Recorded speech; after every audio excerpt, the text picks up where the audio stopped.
చేయండి. మా డాడీ అయితే నేను ఫిష్ మార్కెట్కి వచ్చాము. ఫిష్ అంటే చాలా ఇష్టం. ఇక్కడ చాలా అంటే చాలా చేపలు ఉన్నాయి. రొయ్యలు కూడా తినాలనిపించింది. అందుకే డాడీని రొయ్యలు తీసుకోమన్నాను. ఫైనల్గా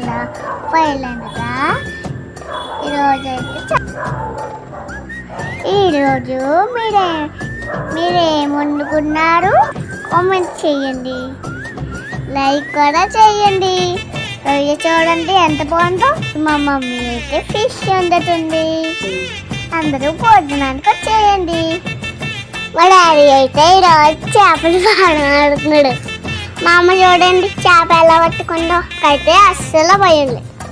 ఇంతకీ మీ భోజనాలు అయ్యాయా? ఇష్ యూ ఆల్. Bye bye.